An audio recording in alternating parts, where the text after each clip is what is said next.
Right, good morning, everyone. Welcome to the first Mornings with a Manager in 2022.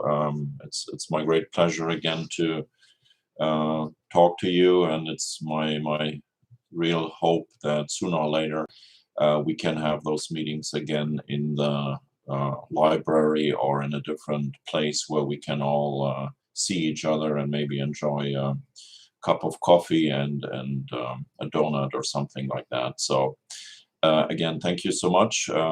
Let me jump right in and share with you what I think might be interesting. If you have questions or so, please feel free to use the chat box, and I will try to do and read the chat box and try to respond at the same time.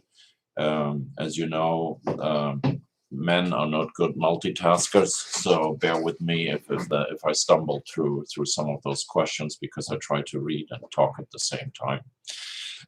With that, let me just start talking about a few things that I think you might find interesting. We are kind of at the midpoint with respect to districting. That conversation has started sometime in October, and the council has held several meetings. Last night's meeting was actually originally intended to ask the council for direction with respect to districting and what kind of maps they would like to have for the districting. And unfortunately, in the Herald, Monterey Herald, the newspaper publication, the public notice that was advertising for that meeting in the Spanish version of that had a wrong date in there. That was a clerical error caused on our side of the house here, not by the Monterey Herald, very regrettably, but last night we decided not to go forward with a decision making or with a recommendation by the council, but just to have a general information meeting, solicit public input, because we knew a lot of residents were ready to share their opinions with us. And we just punted the whole meeting with the recommendation for the next meeting in 2 weeks. Again, what does it mean? Districting means that the city will be cut into 4 different districts, about 7,500 people per district, and each district then can elect a council member. Right now, council members are elected at large. Going to district-based elections will mean that 2 council members every 2 years will be elected by 2 districts. The council decided to have 4 districts, and they decided to maintain also the mayor at an at-large election. So we will again are looking at maps that cut the city into 4 different districts while maintaining every 2 years an election for the mayor at large. We have 4 different plans that are posted on our website, Have Your Say Monterey. They are all kind of different. They have different themes. They acknowledge and combine a lot of the maps that were drawn by residents and try to incorporate all the different ideas that were expressed also in public outreach meeting and also expressed in the actually drawing of those maps. And you will see that last night there was quite a number of residents that spoke up for maps and indicated their individual preferences, asked a lot of good questions. And the council also had a good amount of questions for the demographer and also for staff. And I think it was a very good session. It took about 2 hours, I believe. But at the end of that, I think everyone understood more about the design of the different draft maps. And also, I think it really didn't hurt us to have this meeting last night where we had a chance to introduce everything and have basically people ask a lot of questions. So yes, we will have another meeting in 2 weeks about that, and at that meeting, the council will have to do two things. Number one, the council has to listen to the public, has to discuss the pros and cons among themselves, and then the 5 council members will decide which draft map they want us to work from. So at that time, they will say, pick map XYZ, whatever. They will select the map, and then that will be our product that we will bring forward for the next meeting 2 weeks after that for the final approval. But at the next meeting, the council, in addition to that, also has to decide how do we sequence now the elections, because the first district-based elections for 2 districts will be in November 2022. And so yesterday also the council and the public heard from the demographer and from the public also how to sequence that, or what options the council will have. At the end of the day, the council has the liberty to decide what they think is best in the interest for our community and how they think it is best to sequence that. Again, 2 council members in 2022 are up for re-election. This is Councilmember Tyler Williamson and Councilmember Ed Smith. However, based on the selection of the map and based on the selection of the districts, it will be decided sometime in February how we are proceeding with the elections in November 2022. So stay tuned. It will be an interesting discussion. And as I stated last night, there were no decisions made. There were no recommendations made. It was just a good listening session, and we will have that meeting repeated in 2 weeks, and we will talk then again about the maps and again the sequencing. But then at the end of that meeting, the council will be asked first to decide which map they want to use, and then second they will be talking about sequencing. And then in meeting 4 we will present the final result, and in 5, ultimately in the 5th meeting, then the council will adopt an ordinance, and that will then set everything in motion for the November 2022 elections. That is what I wanted to share with you about the district-based election. I think we have good feedback from residents. What is amazing for me is that the feedback last night was also, I believe, very limited. We had issues in front of council that brought a lot more people into the chamber or had more participation. If you ask me, I think district-based election is a topic that our residents are embracing. There are still questions, why do you have to do it? But a lot of people understand it.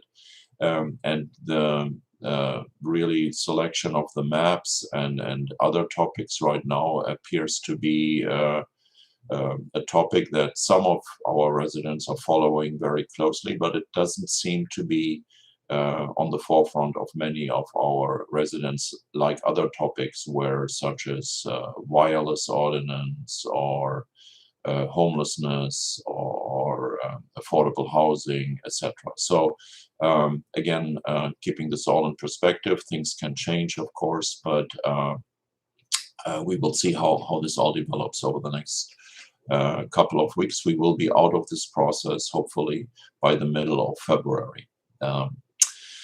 Next topic I wanted to talk to you is the Omicron virus. Yes, it is now here on the Monterey Peninsula and in Monterey County, as well as in the state of California. It is a highly contagious variant of the COVID-19 virus, as you know, but it behaves differently than the Delta variant, and so here's some data points that might be interesting. The Omicron virus variant is very infectious. It reinfects a lot of people or infects a lot of people, even though those people who have been vaccinated or have been even boosted. But what it does to vaccinated and boosted people also is that the symptoms that they have are very, very mild. And usually people recover very, very fast. Another effect of Omicron is that it appears that it just affects the nose and the throat, but it does not directly attack the lungs. And what the media is reporting is that hospitalization is going up, but the hospitalization cases inside the hospitals remain rather mild.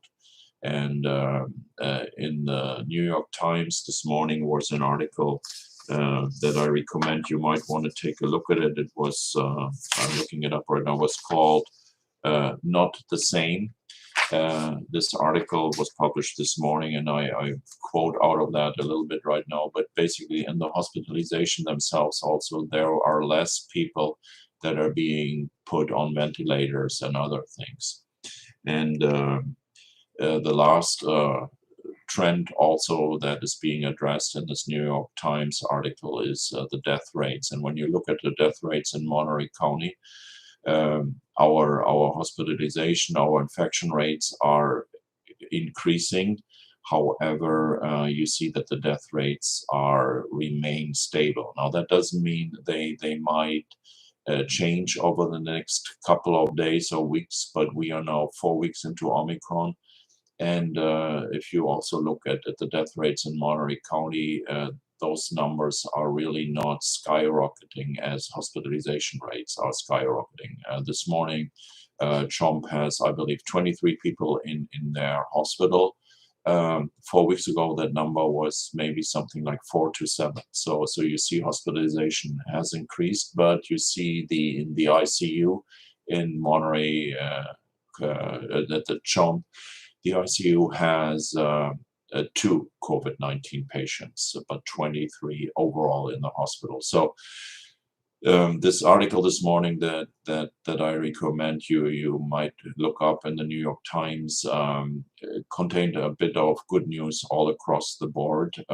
Again, Omicron does not attack the lungs, does not require long recovery times. Hospitalization happens, but it's rather mild.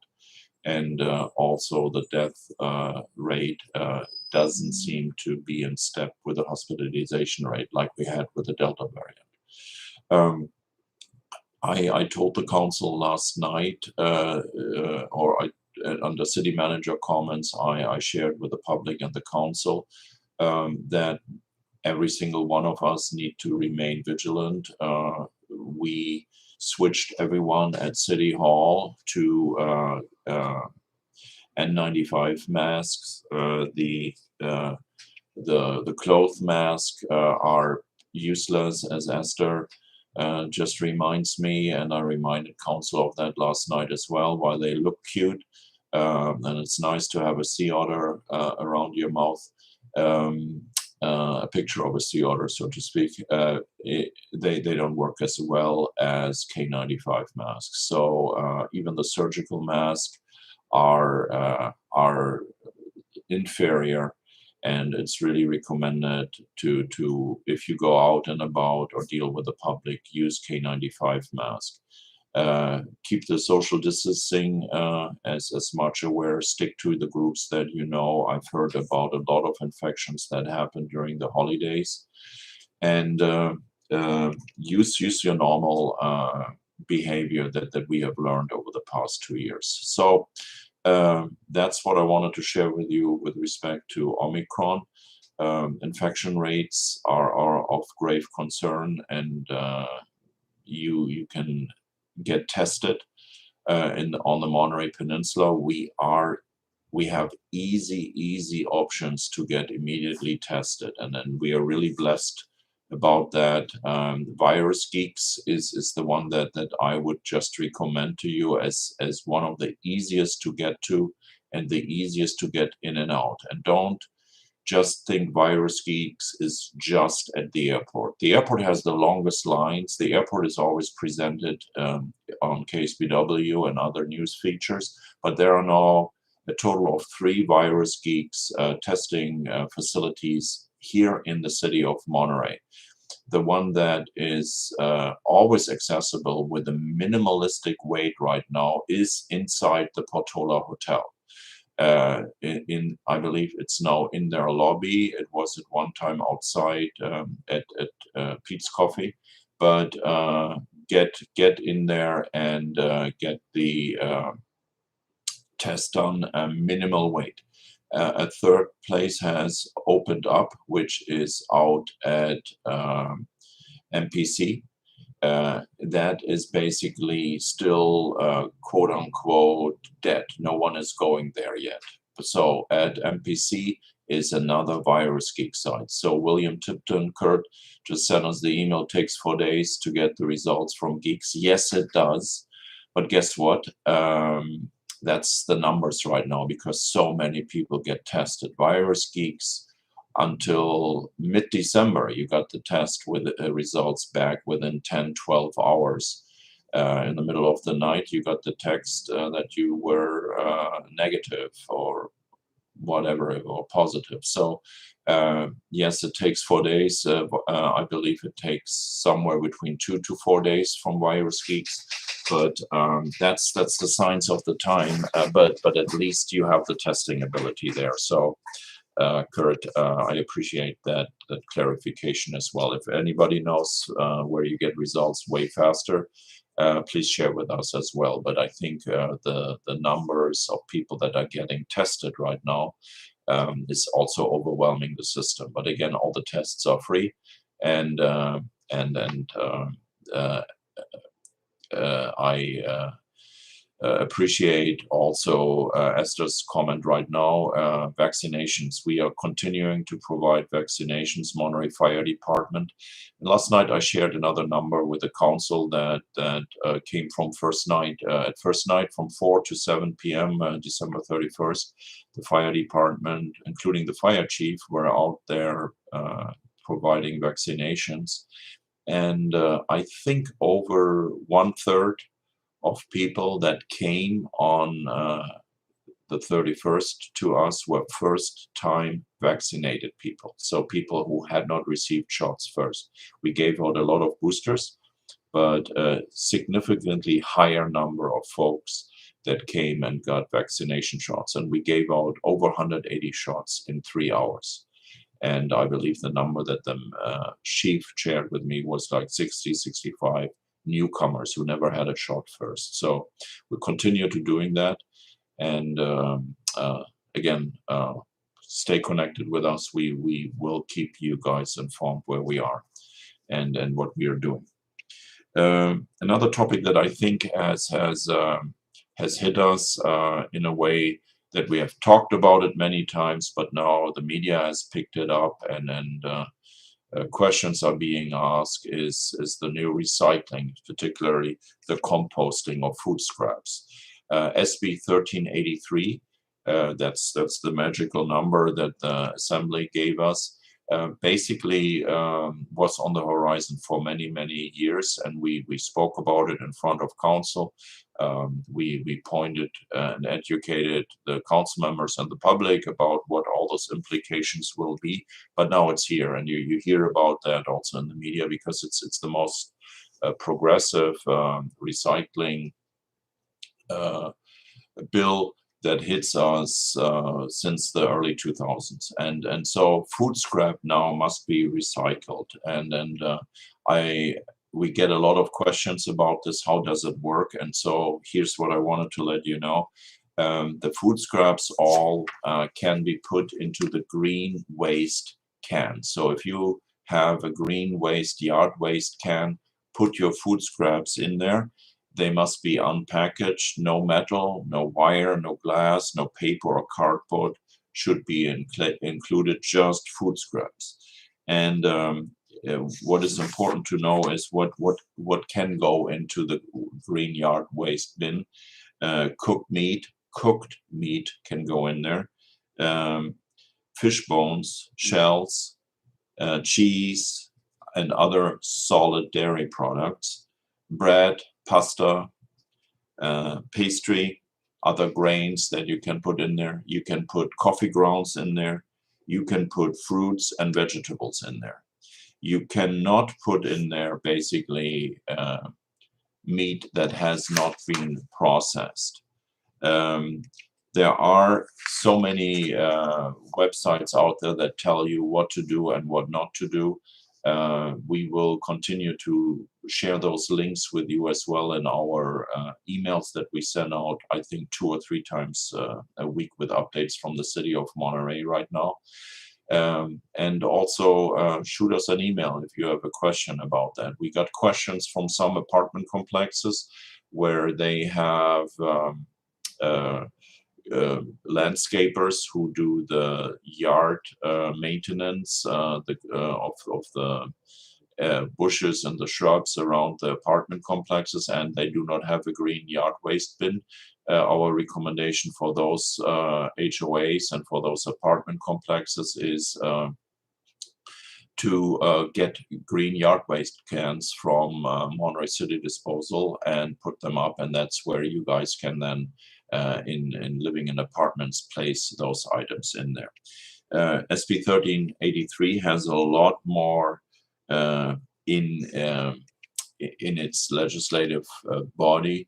It goes that far that there has to be also a food recovery program implemented, which basically means that we as a city will find out a way how we can recover some of the food waste and bring it back into food banks and give it to the food insecure population, so those folks that are dependent on food banks. So SB 1383 also requires us to figure out a way how to work with restaurants, hotels, etc., to repurpose food that otherwise would be thrown away back into the supply chain and make it available to those folks who depend on food donations from the food bank and other organizations like that. So it's a very, very encompassing law. And I think over the next couple of months or years, we will learn how to figure it all out. But it is another unfunded mandate by the state where they just know what is good for all of us and give us that, and not with additional funding. And talking about this, there's $32 billion in additional fund for Governor Newsom to play with, because the taxes came in way higher in 2021 than they had estimated. So maybe they should think about to fund some of those unfunded mandates a little bit for local governments. And that's the right reason why we needed a rate increase as well, because those things come with a lot of cost, as you can imagine. That's all what I had for today. If you have any questions or so, please feel free to shoot me an email. I'm happy to try to respond to them also within 24 hours if I don't know the answer, and trust me, I don't know the answer. Many times I'll connect you with the right staff person, and he or she will help you to figure it all out.